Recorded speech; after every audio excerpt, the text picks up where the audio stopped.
DIY beer, onion, and coconut oil hair growth mask.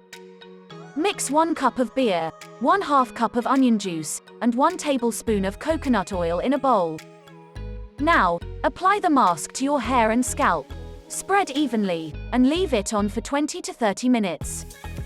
In the end, wash your hair with regular shampoo and conditioner. For best results, use this hair mask only once a week.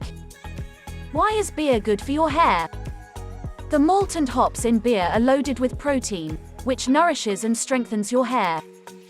The protein binds to hair that's become dehydrated from blow drying, styling, and harsh weather, leaving the hair restored and with more body.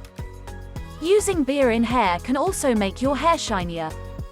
As the proteins bind with hair cuticles, the newly smoothed surface will better reflect light, making your hair look shinier. Plus, the alcohol in the beer contains B vitamins that load up your hair with shine. Hope you did get some value out of our today's video.